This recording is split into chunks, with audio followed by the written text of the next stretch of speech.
Olá, amigos, tudo bem? Eu espero que você esteja tendo um excelente dia. Nesta aula nós estamos fazendo a transição do livro de Juízes, Ruth, para 1 Samuel. Na aula passada nós gastamos tempo explorando exegese bíblica. Eu imagino que você já tenha feito o seu trabalho de tradução e tem um link lá no Moodle para que você possa submeter o seu trabalho, a fim de que você possa terminar essa primeira etapa, tá bom? Novamente, na aula passada, ou retrasada, aliás, nós fechamos o livro de Juízes, no livro, na Septuaginta e na Bíblia em português, na sequência nós temos o livro de Ruth, mas a gente sabe que na Bíblia hebraica, no Tanakh, o livro de Ruth está lá no final.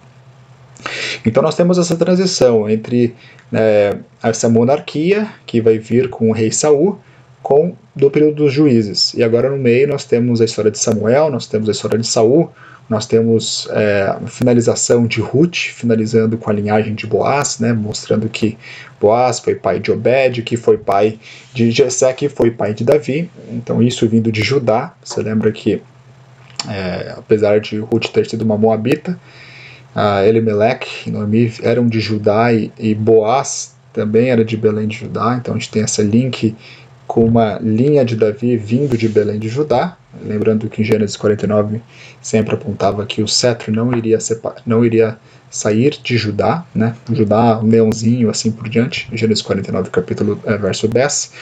E a gente vê o final do livro de Juízes, que é o livro que precede o 1 Samuel, terminando com a história desses dois levitas macabros, um levita idólatra, história de levita na casa de Mica, e o outro levita violento, que você acompanhou a narrativa do estupramento daquela concubina. Depois o levita corta em 12 partes a sua mulher, manda cada parte para uma das tribos de Israel, e a consequência, literalmente, guerra civil. Benjamim praticamente acabado, riscado no mapa, e Benjamim, a cidade que fez essa atrocidade foi justamente a cidade de Gibeá, em Benjamim. Em 1 Samuel começa, e o primeiro rei, a gente já viu, rei Saul, justamente é de Benjamim e é da cidade de Gibeá. Em outras palavras, a narrativa já começa a contrastar Davi contra Saul, Davi de Belém de Judá, pensa em Ruth, Boaz, Saul, Gibeá de Benjamim, você pensa no levita violento. E agora a gente começa com a história de 1 Samuel com outro levita, um sacerdote, alguém que serve no templo, Eli e seus filhos Fini e Finéias. E nós vamos ver que esses sacerdotes, eles são sacerdotes que não fazem o bem aos olhos do Senhor. Então veja, 1 Samuel começa nessa narrativa. Nessa aula de hoje, nós vamos explorar essa introdução do livro de Samuel, nós vamos observar a redação do livro, o contexto do livro, o objetivo e mensagem e alguns dos temas principais. Então a redação do livro, os eventos, eles ocorreram entre meados do século XI e o início do século X a.C. É interessante que o livro de Samuel, ele começa justamente com a história do nascimento de Samuel. A gente tem a história de Eucana e de Ana. Ana não tem filhos, eles sobem até Siló, anualmente para sacrificar. Veja, a centralização religiosa daquela época ficava em Siló. E lá Ana é confundida com uma pessoa que está sofrendo, uma pessoa que está talvez até embriagada. Tem essa interação de Eli e de Ana, porque Ana faz uma oração com os lábios silentes e Eli pensa que ela já está dada ao vinho, né, dada às bebidas que embriagam, mas ela responde que está apenas orando ao Senhor. E ele abençoa essa mulher, e ele fala: vá em paz, e o Deus de Israel te conceda a petição que lhe fizeste.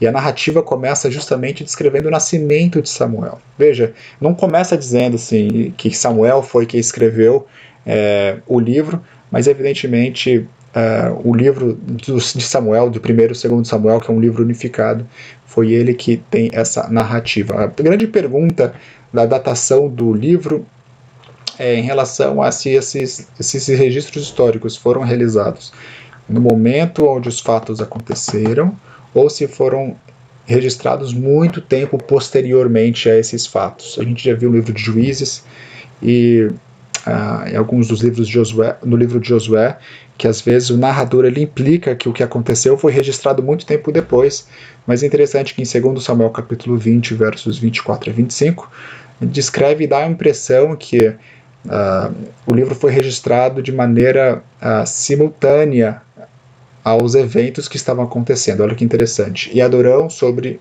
os tributos, e Josafá, filho de Ailud, era o chanceler, e Seva, o escrivão, e Zadok e Abiatar, os sacerdotes, e também Ira, o jairita, era o oficial mor de Davi. Em outras palavras, é registrado aqui justamente esses oficiais da época de Samuel, da época, evidentemente, do reinado de Davi, e são oficiais que marcam justamente próximo ao final do livro essa administração que estava sendo conduzida. Então, aparentemente, os registros históricos foram feitos de forma como contemporânea aos acontecimentos.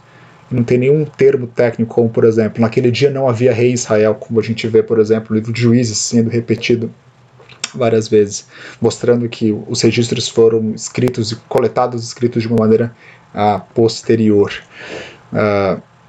Mas é interessante, porque o fato de que o livro de Samuel ele é escrito de maneira contemporânea aos acontecimentos, não coloca, por exemplo, como alguns da crítica colocam a história deuteronomista lá no período do exílio, bem posterior, período persa praticamente. Então a gente pode ter essa noção de que os eventos ocorreram em meados do século XI e século X, e os registros do livro também foram por essas datas, ao redor dessas datas. Em relação à estrutura literária do livro de 1 Samuel, novamente, os livros de 1 e 2 Samuel, eles foram divididos na Septuaginta. A gente já tem essa descrição, né, sobre os 4 reinos, os Basileia, o primeiro, segundo e terceiro reino, sendo que o primeiro e o segundo são os livros de Samuel, o terceiro e o quarto seriam os livros de primeiro e segundo reis. No entanto, os livros na Bíblia, no Tanakh, na Bíblia hebraica, justamente Samuel compondo, primeiro e segundo Samuel compondo com um livro. Nessa aula nós vamos explorar a estrutura do 1 Samuel, justamente para a gente ter uma maneira pragmática de dividir os conteúdos, tá bom? Então essa primeira etapa vão ser as tradições de Siló, capítulo 1, verso 1, começa dizendo justamente a história de Eucana, que ele mora na região montanhosa de Efraim, e ele tem duas mulheres, né, Ana e Penina. Penina tem filhos, Ana não tem, estéril, uma das maldições da aliança. E verso 3 diz que esse homem subia da sua cidade, ou seja, das regiões montanhosas de Efraim, e ele subia anualmente para adorar e sacrificar ao Senhor em Siló. Então começa com essa narrativa onde o centro religioso está em Siló, não é verdade? Depois nós vamos ver que a narrativa da Arca da Aliança é uma narrativa onde o povo está em guerra contra os filisteus, e uma dessas guerras, quando o povo está acampado ao redor de Ebenezer, os filisteus eles vêm forte e eles trazem a Arca de Siló. Os filhos de Eli, Ofni e Finéias, eles levam a arca e a arca é tomada. Então veja, tem uma problemática grande colocada lá no templo de Dagon, e você conhece a história que na antiguidade, quando alguém perdia a guerra, quando uma nação perdia a guerra, o que significava é que a nação vitoriosa tinha deuses mais fortes que a nação perdedora. Mas nessa narrativa, a ironia dessa narrativa é que mesmo Israel perdendo essa batalha, a Arca da Aliança foi tomada, foi sequestrada e colocada no templo do deus filisteu, e o que nós vemos é que pragas acometem o povo filisteu, o ídolo ele é quebrado. Em outras palavras, mesmo embora os israelitas tenham perdido a batalha, o Deus de Israel continuava sendo o Deus mais forte. Interessante que o livro de Samuel começa com essa figura do tabernáculo em Siló, não é verdade? O sacerdote ministrando. E o segundo livro de Samuel termina com Davi fazendo censo. E agora, após esse censo, cai uma maldição sobre o povo. E agora é preparado essa compra da eira, onde depois o templo de Salomão seria construído. Então veja, a grande história, o Peter Leithart, no comentário de 1 e 2 Samuel que ele fala o seguinte: a grande história do livro de Samuel é essa transição do tabernáculo para o templo. essa movimentação. Tem uma segunda movimentação grande, quem sabe na próxima aula eu vou abordar alguns aspectos literários do livro, que o Lightheart ele é fenomenal nesse primeiro e segundo Samuel. Aponta que justamente essa transição do período dos juízes, a gente vê um Eli sendo, quem sabe, um juiz, depois Samuel sendo um juiz, e depois os filhos de Samuel sendo também juízes que foram colocados. No entanto, eles são juízes, são homens ruins, né? E depois, o capítulo 8 de 1 Samuel diz: tendo Samuel envelhecido, constituiu seus filhos por juízes sobre Israel. O primogênito era Joel, o segundo era Abias, foram juízes em Berseba. Daí o verso 3 diz: porém seus filhos não andaram pelos caminhos dele. Em outras palavras, eram juízes ruins. E daí a gente vê essa transição para a instituição da monarquia com Saul. Aqui nessa quarto período a gente vai ver o reino de Saul por poucos capítulos, e daí a gente vê a ascensão de Davi ao poder. Uma narrativa tremenda que vai girar ao redor da monarquia de Davi, que já tinha sido profetizada como que um rei existiria para Israel no futuro, desde Deuteronômio. Daqui a pouco a gente vai ler esse texto, tá? Qual que é esse contexto de 1º e 2º Samuel? Bom, o contexto ele é simples, ele é fácil.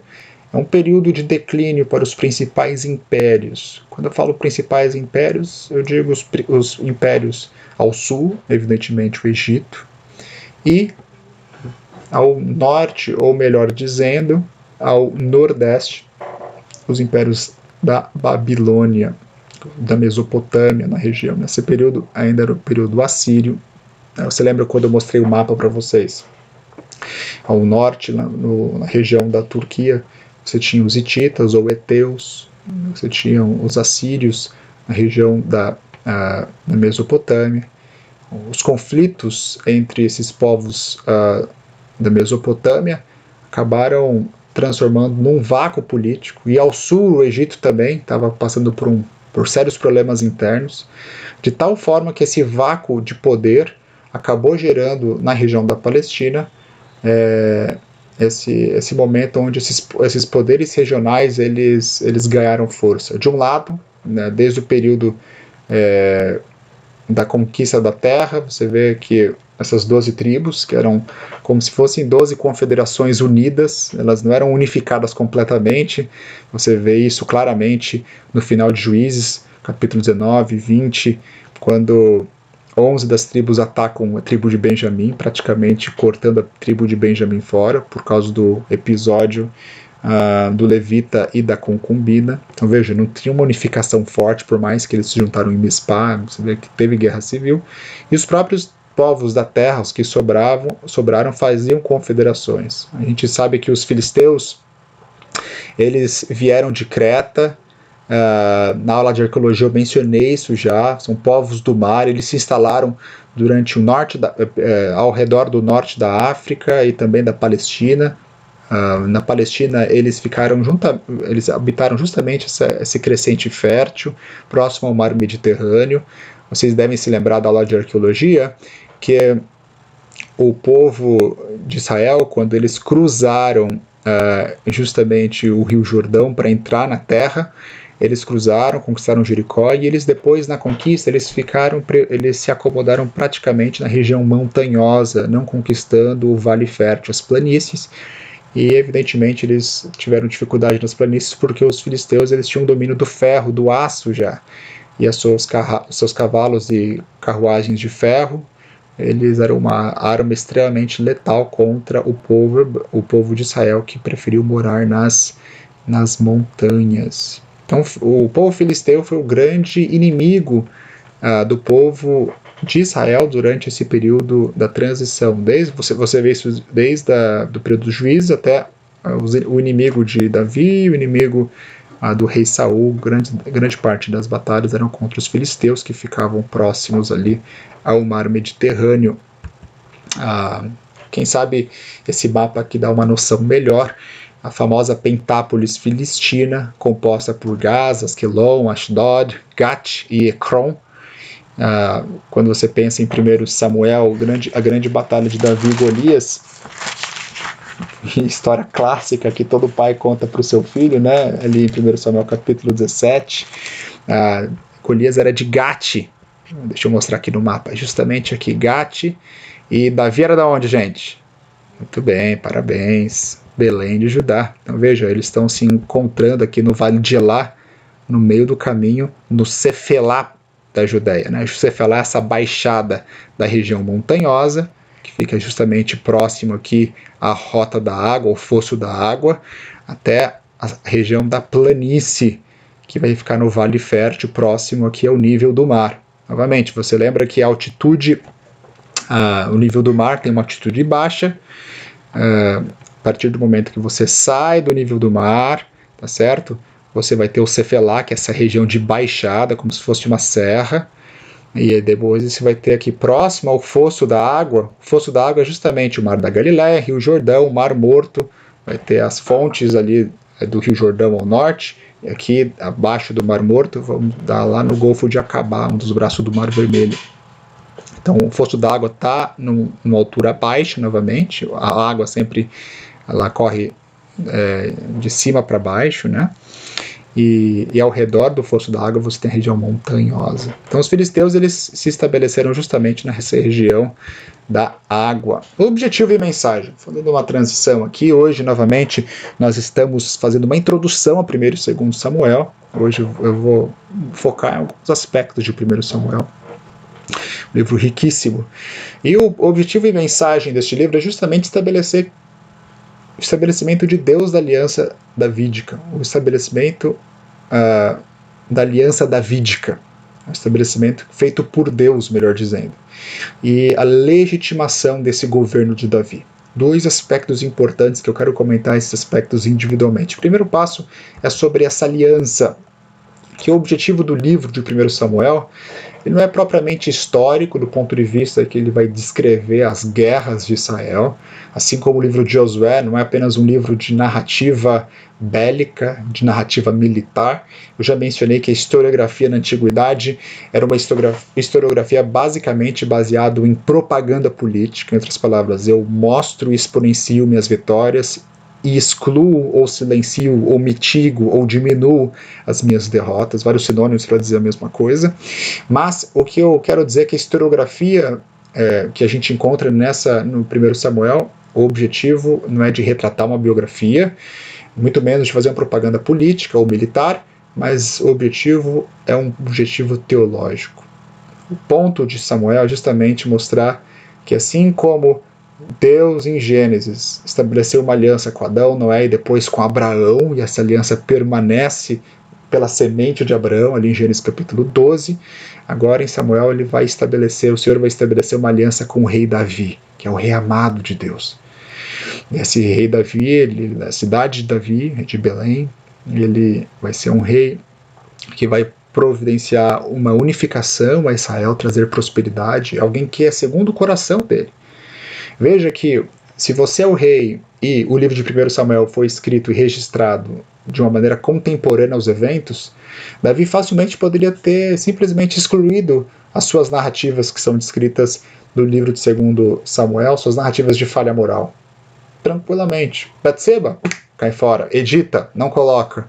Assassinato de Urias, cai fora. Edita, não coloca. E tantas outras falhas de Davi. No entanto, você vê que esses eventos, eles continuam lá. E esse é um forte argumento em relação a esse objetivo teológico. O ponto, se você talvez fosse o rei Davi, você talvez excluiria seus deslizes, seus tropeços morais. Mas o ponto dessas atividades de Davi, ilícitas de Davi, continuarem lá, é justamente porque o ponto do livro é teológico, um ponto de aliança.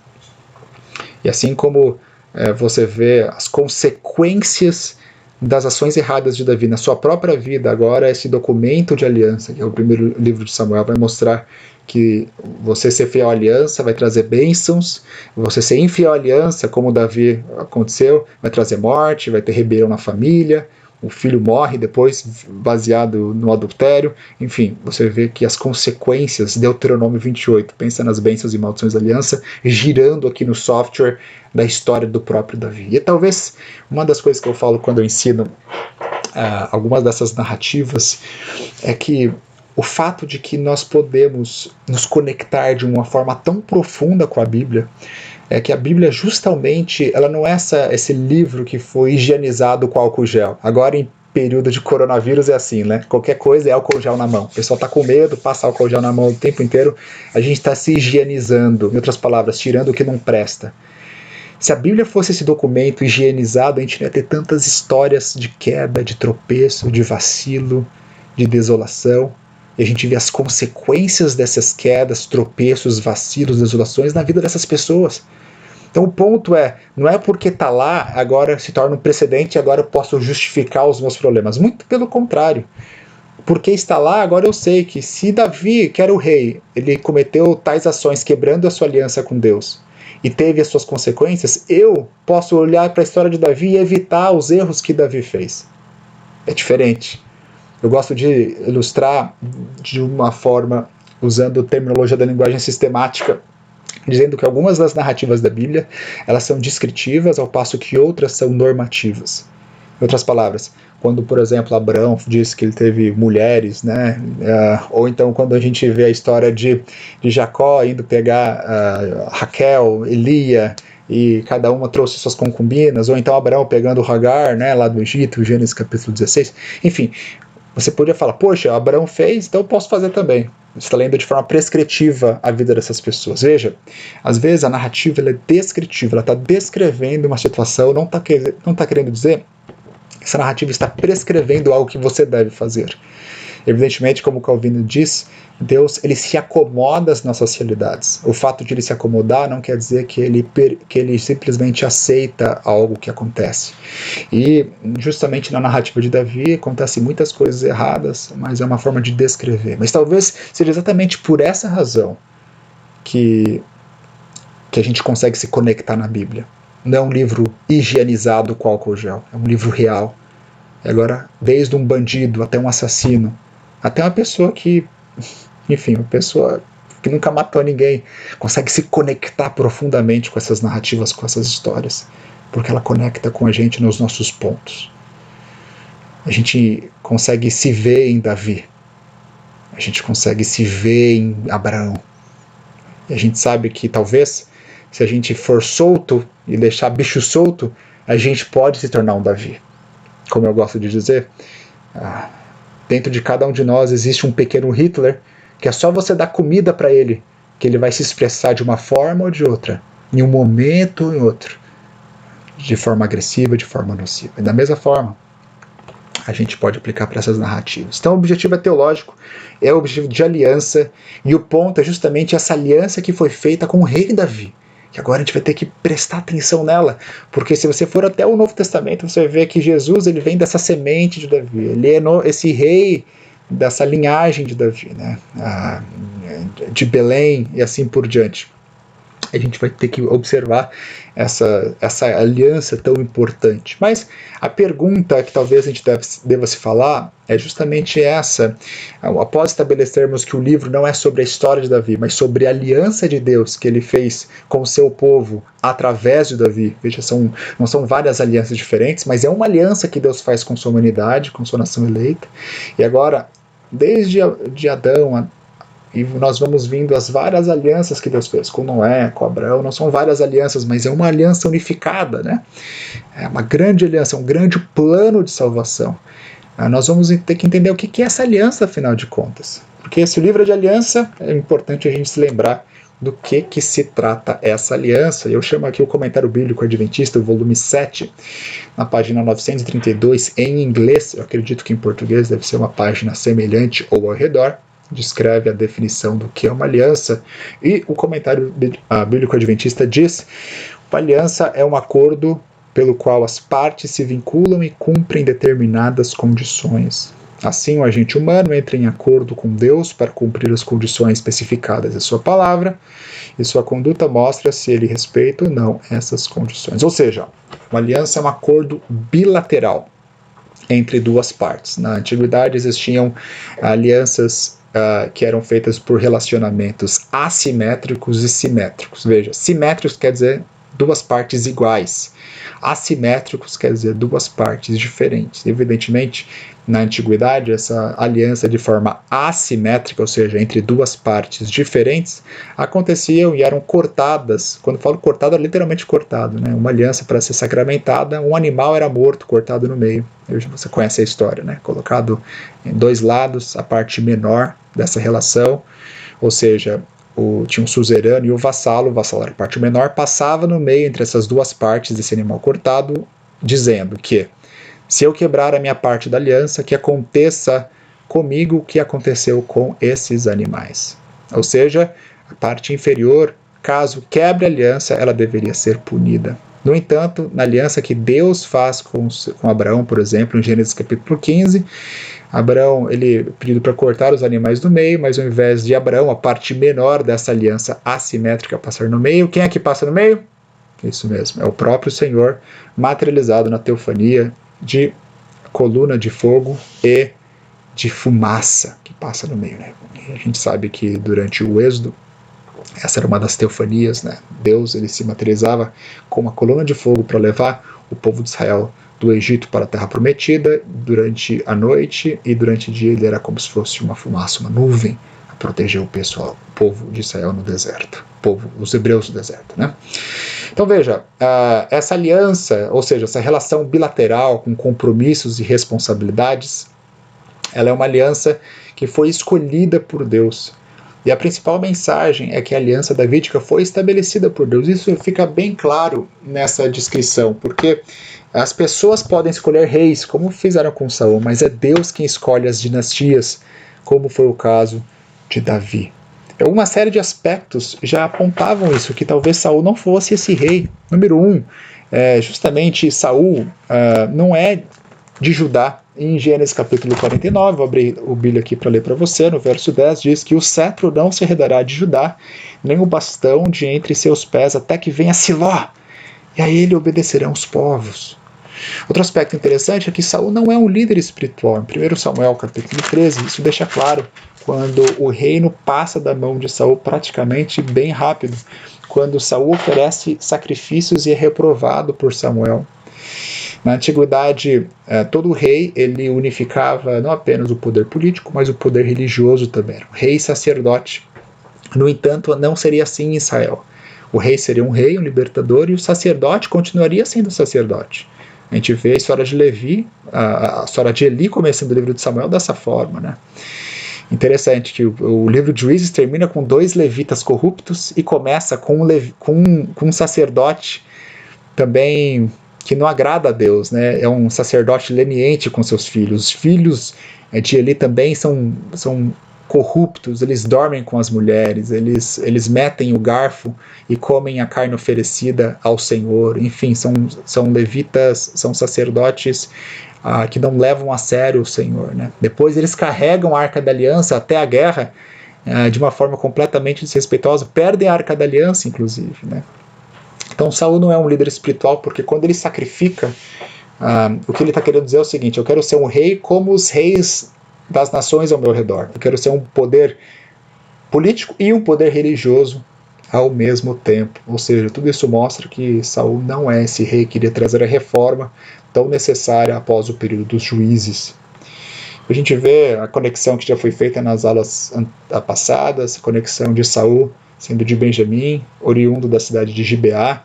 A gente vê claramente um problema grave acontecendo no final do livro de Juízes, justamente com os habitantes de Gibeá que queriam abusar daquele levita, e ao invés de abusar do levita, acabam estuprando a concubina dele, trazendo uma verdadeira guerra civil entre as tribos de Israel, né? Benjamim praticamente foi cortado do meio de Israel. Veja, agora Benjamim, a tribo que tecnicamente foi praticamente cortada da tribo de Israel, agora onde Benjamim iria trazer a unificação de Israel, ou seja, dá para ver que essa história não vai terminar bem.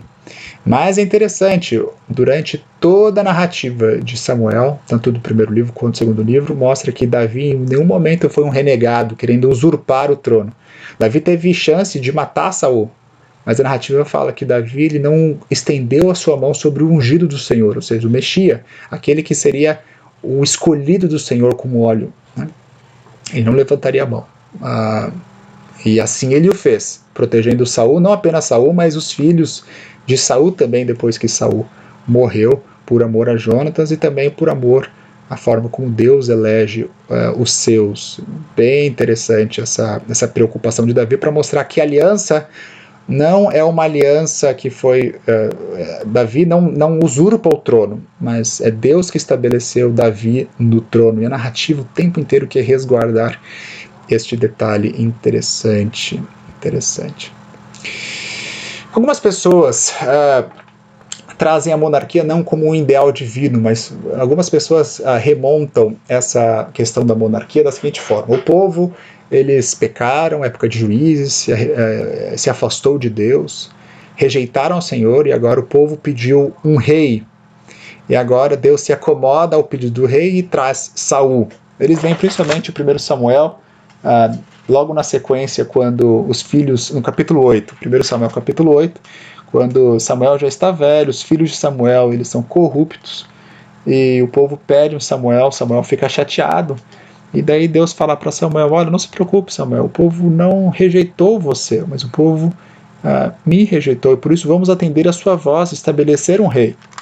Olha só como fala capítulo 8, verso 22. Então o Senhor disse a Samuel: atende a sua voz, estabelece-lhe um rei. Samuel disse aos filhos de Israel: volte cada um para sua cidade. No entanto, no livro de Deuteronômio, capítulo 17, já dizia que quando eles entrassem na terra, as pessoas pediriam um rei. Olha o que disse.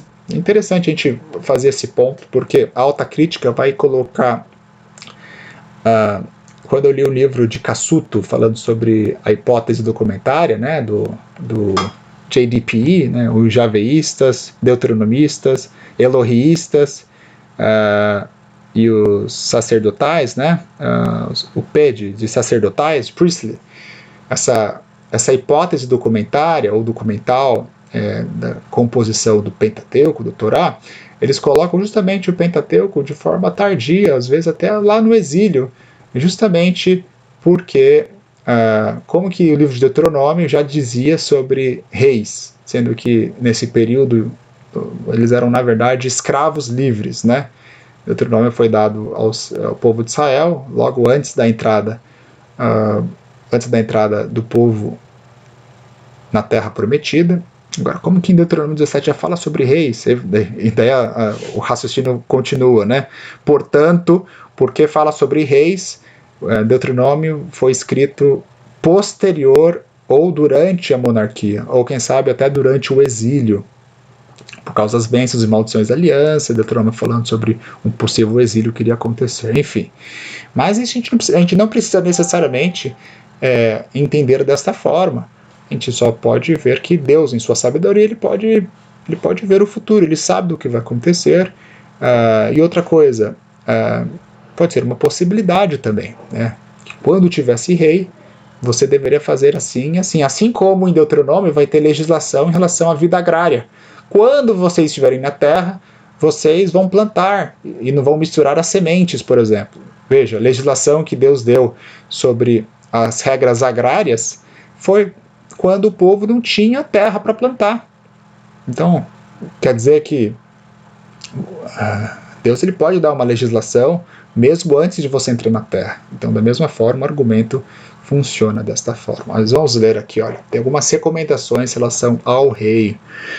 E Deuteronômio 17, versos 14 e 20, a palavra de Deus diz: quando entrares na terra que te dá o Senhor, teu Deus, e a possuíres, e nela habitares, e disseres: porei sobre mim um rei, em outras palavras, quando vocês estiverem lá, disseres: porei sobre mim um rei, assim como tem todas as nações que estão em redor de mim, porá certamente sobre ti como rei aquele que escolher o Senhor. Ou seja, quem escolhe o rei? O Senhor, não é o povo que escolhe, o Senhor que escolhe. Este rei será dentre os seus irmãos, porás rei sobre ti, não poderás pôr homem estranho sobre ti, que não seja de teus irmãos. Porém não te multiplicará para si cavalos, nem fará voltar o povo ao Egito, tampouco vai ter muitas mulheres, nem multiplicará prata e ouro. E olha o que ele deveria fazer: será também que quando se assentar sobre o trono do seu reino, então escreverá para si um traslado desta lei num livro do que está diante dos sacerdotes levitas. Em outras palavras, esse rei ele tem que ser fiel a Deus, vai ter que escrever uma lei para si. Ele vai ter que ter um comportamento moral ético. Não vai ter muita mulher, não vai ter muito dinheiro, ele não vai ter muito cavalo, não vai poder voltar para o Egito, porque eles acabaram de vir do Egito, ou seja, não vai fazer alianças com essas pessoas, as nações ao redor. Eles vão confiar no Senhor, em outras palavras. Então, veja, já tinha uma recomendação divina para que quando houver um rei, esse rei deveria ter algumas preocupações. A gente começa a ler a narrativa de Samuel e de Saul, a gente não vê essa preocupação acontecendo, e a gente vê problemas vindo. A legitimação do governo de Davi, em contraste com Saul, não poderia ser mais clara. Já fiz esses comentários aqui, então a gente vai passar. E finalizando para a nossa aula, essa estrutura e organização do livro de 1 Samuel, ela vai começar justamente com essas tradições de Siló e vai ter um contraste muito forte entre Samuel e principalmente de Eli, o sacerdote de Siló. Depois vai passar para a instituição da monarquia com Saul e a vindicação de Davi. Acho que um ponto interessante entre Samuel e Eli é justamente o ponto de que em nenhum momento Eli recebe a palavra de Deus. Veja, a palavra profética, naqueles dias a palavra de Deus era rara. Quando Samuel tem o seu sonho, o narrador ele te menciona esse detalhe, né? E Eli, quando Samuel vem, quando Samuel nasce, Ana abdica, Samuel ao Senhor, vem, traz Samuel para o tabernáculo, ele cresce em harmonia e graça, ali finalmente Samuel ele recebe o seu chamado do Senhor. Ele em nenhum momento ouve a voz do Senhor. Quem ouve a voz do Senhor é quem? Essa criança é Samuel. E ali durante as 3 vezes que Deus chama Samuel, ele pensa que é Eli que está chamando, até que Eli o instrui falando, a próxima vez que a voz do Senhor vir, você diz, eis-me aqui, fala que o teu servo ouve. Samuel responde pela 4ª vez, e Deus revela para Samuel que em realidade Eli e seus filhos irão passar. Eles não vão ser mais os representantes, os intercessores, os sacerdotes para com o povo, porque eles foram infiéis. O povo inteiro de Israel ouve o que acontece e se sabe que agora Samuel, Deus levantou ele como profeta e também como juiz. Então o que a gente está vendo é um forte contraste, né? Samuel, filho de Ana, de uma mulher, de uma estéril, e agora Eli tem também filhos, e os filhos de Eli, eles não são bons, eles são injustos. Os filhos de Eli morrem quando eles vão para a batalha, Eli morre também quando ouve que os seus filhos morreram e a arca foi tomada, e a narrativa continua dizendo que a arca foi levada embora, até quando a arca retorna para o seu povo, naqueles carruagens de boi, volta para Bet-Shemesh. Na aula de arqueologia a gente explorou um pouquinho mais sobre isso. E agora os filhos de Samuel também não são bons. Tem uma narrativa, um tema acontecendo aqui, né? Que onde você esperaria que o filho fosse bom, o filho não é bom, né? O filho de Eli não é bom, depois Samuel tem um filho, e o filho de Samuel, os filhos de Samuel, Joel, eles não são bons também. E agora vai levantar Saul. Você esperaria que a dinastia de Saul fosse realmente o povo, a dinastia para estabelecer a unicidade, a unificação de Israel, mas não é Jonatas que vai governar. Deus levanta alguém, um novo Davi, assim como ele levanta Samuel do nada, agora ele levanta Davi do nada de Jessé. A gente faz a conexão na hora com a história de Ruth, né? Ruth foi resgatada por Boaz, e Boaz e Ruth tiveram Obed teve Jessé, e Jessé teve seus filhos, e o mais novo caçula era Davi. E os últimos temas nas narrativas de Siló vão ser justamente essa interação entre Samuel e Eli, esse momento de transição. Os temas principais de 1 Samuel vão ser a Arca da Aliança, o reinado, a aliança e Saul e Davi. Amigos, nessa aula, em resumo, nós abordamos justamente o contexto, a escrita do livro, os temas principais de 1 Samuel. Eu sei que tem muitos colegas que estão fazendo suas exegeses em 1 Samuel e 2 Samuel, são livros ricos e livros que vão ter muita tipologia com o próprio Novo Testamento. Obrigado pela atenção, tenham todos um excelente dia.